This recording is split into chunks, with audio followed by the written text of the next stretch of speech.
So, Donald Trump just got a reality check from the one place he never expected. And the silence coming from the West Wing is absolutely deafening. We are watching a diplomatic catastrophe unfold in real time. And for once, the art of the deal is not just failing, it is actively dismantling the American economy. The White House assumed that a pressure campaign against Canada would be a quick win, a simple flex of muscle to show the world that the new administration means business. They thought Ottawa would fold, that the threat of tariffs would bring them to their knees, and that Trump could claim a victory lap before the first snow fell. But guess what? That is not what happened. Instead of capitulation, Trump was met with a wall of sophisticated, coordinated resistance that has left his administration scrambling to find an exit ramp. It is honestly hard to believe he did not see this coming. We are talking about our largest trading partner, a country that is integrated into our economy at a cellular level, and he treated them like a distressed tenant in one of his buildings. This is not just a miscalculation. This is a fundamental misunderstanding of how leverage works in the modern world. And trust me, the fallout from this blunder is going to ripple through Washington for months, if not years. Let me fill you in on what has been happening behind the scenes because the picture is even uglier than the headlines suggest. So, let us look at the setup here. Donald Trump swept back into office with a promise to upend the global order, and he zeroed in on the USMCA, the very trade deal he signed as his first target. He claimed it was not fair anymore, that Canada was ripping us off on everything from dairy to digital services. From the moment he took the oath of office in January 2025, he seemed desperate to manufacture a crisis where none existed. He needed a villain, and he decided our polite neighbor to the north fits the casting call. Whether it was his erratic midnight posts on Truth Social threatening to close the border, his demands for unilateral rewrites of energy policies, or his public insults directed at Canadian officials, Trump really cemented himself as a leader who views diplomacy as a zero-sum game of dominance. He does not want partners, he wants subjects. But here is where the rubber meets the road. He is not dealing with a scattered Europe or a rival China this time. He is dealing with a country that knows our economy as well as we do. Now, this is where it gets wild. And we are now weeks into this standoff, and the consequences are piling up fast. American auto plants in Ohio are idling because parts are stuck in customs. Lumber prices in Arizona are skyrocketing, adding thousands of dollars to the cost of a new home. Farmers in Wisconsin are watching their export markets evaporate overnight. And this mess is unfolding because the White House is at a complete standstill, paralyzed by the realization that their bluff was called. And guess who is stuck right in the middle? Yep, the American worker. The very people Trump promised to protect are the ones absorbing the cost of his ego trip. But here is the kicker. The Canadians are not just saying no. They are effectively checkmating him under the guidance of key strategic figures like Mark Carney, who has been advising on the economic response. Ottawa has refused to engage with the theatrics. They are not holding press conferences to scream and shout. They are quietly executing a diversification strategy that cuts the United States out of the loop. And before we go any further, let us be real for a second. We have to understand the psychology here. Trump cannot handle being ignored. He feeds on conflict, but he starves on indifference. When he screams and the other side simply goes about their business, it drives him absolutely mad. Now, back to the matter at hand. Reports from inside the Oval Office around late October revealed just how volatile the situation has become. Sources tell us that Trump exploded after a briefing on the Canadian countermeasures, labeling the Canadian leadership as ungrateful and nasty. He reportedly threw a binder across the room, demanded his aides find something to hurt them. Talk about strong words. Essentially, the President of the United States was asking his staff to weaponize the federal government against an ally solely because his feelings were hurt. And this was not a private frustration kept within the walls of the executive residence. Trump made sure to air his grievances publicly, going on a media blitz to accuse Canada of betrayal and threatening to invoke emergency powers to seize Canadian assets. This announcement sent shockwaves through the Senate because it raised all sorts of questions about the limits of executive power. If the president can declare a national emergency over milk quotas, what is to stop him from doing it over anything else? Now, this is not the first time we have seen this kind of spiral. Donald Trump loyalty really only extends to himself, and his definition of treason is simply disagreement. We have spotted this pattern time and time again where he demands total submission and destroys anyone, friend or foe, who offers anything less. Just think about how he turned on Jeff Sessions. Sessions was the first senator to back him, the man who gave him credibility with the hard right. But the moment Sessions followed the law and recused himself from the Russia investigation, he became the enemy. Trump humiliated him publicly for months, not because Sessions did a bad job, but because he would not break the rules for Trump. Then there was William Barr. Barr was the ultimate shield for Trump spinning the Mueller report and intervening in criminal cases. But Trump was not pleased when Barr refused to seize voting machines in 2020. Barr drew a line at the Constitution, and for that, Trump cast him out, labeling him a swamp creature and a coward. And let us not forget how he distanced himself from Mike Pence. Pence served him with a level of sycophancy that was frankly embarrassing for 4 years. But the moment Pence refused to single-handedly overturn an election, something he had no power to do, Trump turned the mob on him. Even Kevin McCarthy faced a similar fate. McCarthy went to Mar-a-Lago to kiss the ring after January 6th, rehabilitating Trump when he was at his lowest. But when McCarthy tried to actually govern the House and avoid a default, Trump let him twist in the wind. Now it looks like Canada is in the hot seat. This pattern is becoming all too familiar. You can be the closest ally in the world. You can share a border, a language, and a culture.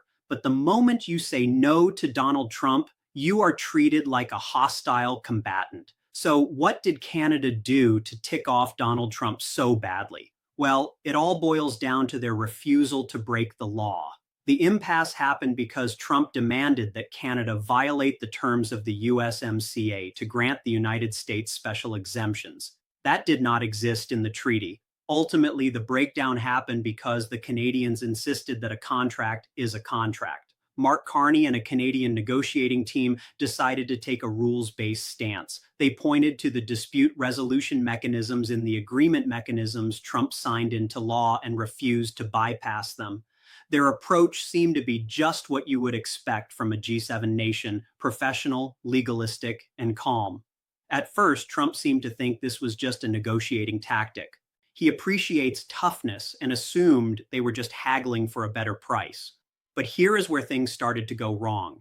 As the crisis dragged into November, it became clear that this was not a haggle.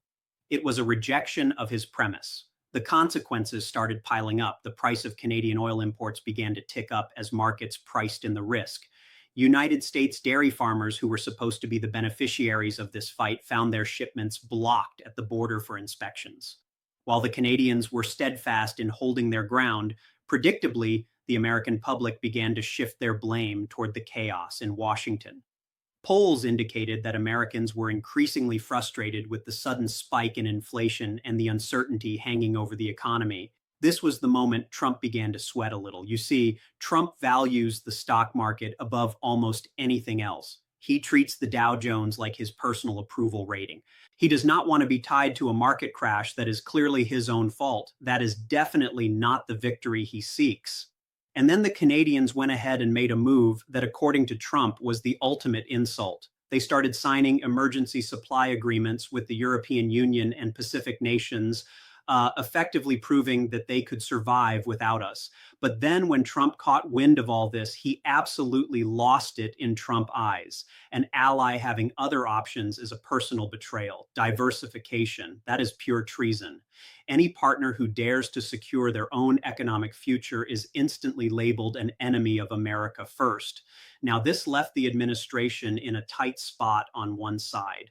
Trump really needs to look strong. He has staked his entire reputation on being the tariff man who brings the world to heel. His base expects him to dominate, and backing down now would look like weakness. On the flip side, he actually has to keep the United States economy running.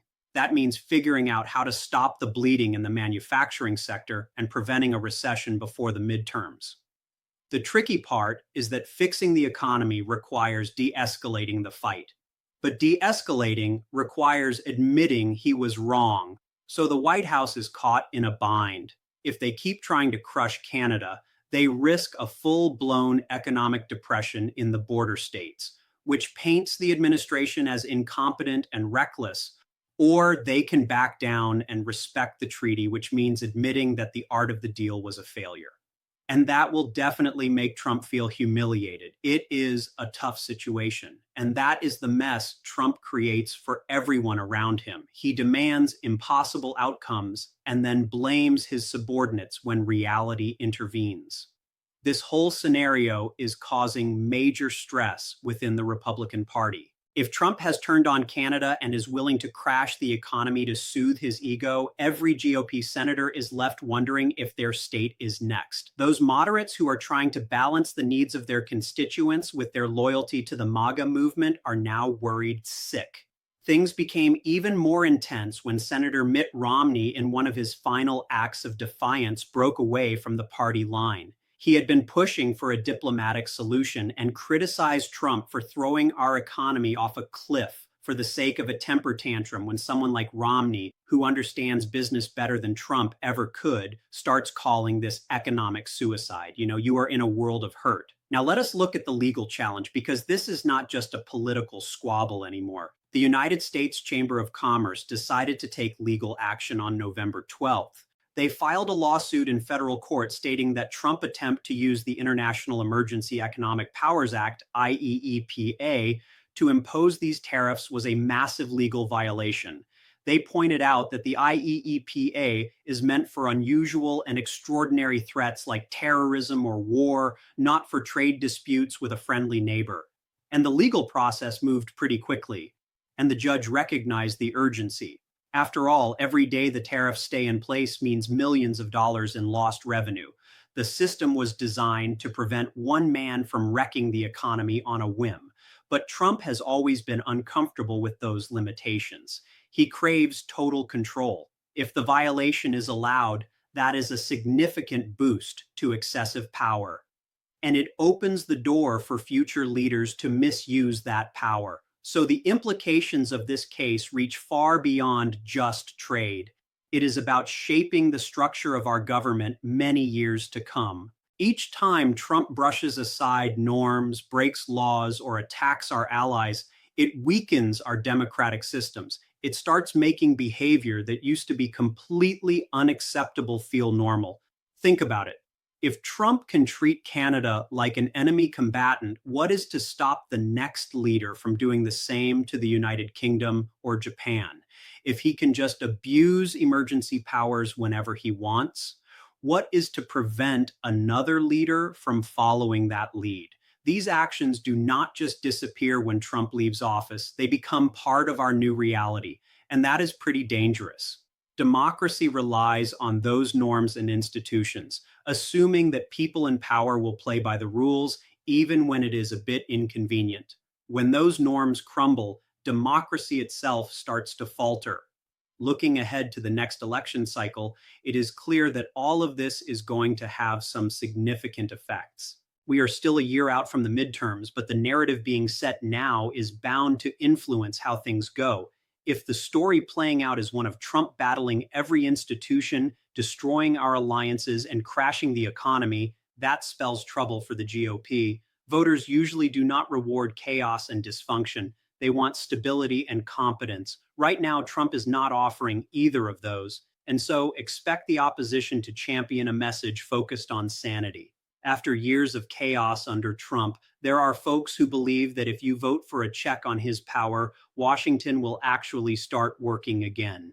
They are promising no more constant constitutional crises or squabbles with our friends, just good old normal governance. That message might just hit home for a lot of voters, including some members of Trump-owned party. So here's the deal. Donald Trump tried to bully his way to a win, and instead, he broke the machine. This is not just a failed negotiation. It is a revelation of the hollowness of his entire worldview. If we allow a president to govern by tantrum, then we are basically saying that competence does not matter anymore. That would mean we are stepping into a completely new realm where the loudest voice wins, regardless of the destruction it causes. It is about so much more than just trade tariffs. It is about whether we genuinely have a system of checks and balances, or if we are just stuck with whoever can abuse power the most effectively. So keep an eye on this. Things are just heating up. The administration is scrambling, the courts are moving, and the economy is teetering. The next few weeks are going to be crucial. We are just getting started. The stakes have never been higher, the evidence stronger, and the outcome more unpredictable. In today's digital world, cryptocurrency is no longer just a trend. For many people, it has become a real business opportunity that can be started with basic knowledge and an internet connection. The first step in treating crypto as a business is education. Understanding simple concepts like Bitcoin, Ethereum, wallets, exchanges, and how the market works is essential before putting in any money. Some people use trading to earn short-term profits, while others focus on long-term holding. And there are also options like staking and passive income where crypto can grow over time without constant buying and selling. What makes crypto attractive is flexibility. You can work from anywhere, control your own schedule, and start with a small amount if you are careful. However, crypto is not gambling. Successful people treat it seriously. They do proper research, manage risk wisely, and never invest money they cannot afford to lose. The market goes up and down, so patience and discipline matter more than chasing quick profits. When crypto is handled with planning and consistency, it can become a long-term income path instead of a risky shortcut. If you want more simple and practical videos about crypto and online income, make sure to subscribe to the channel and stay connected for upcoming content.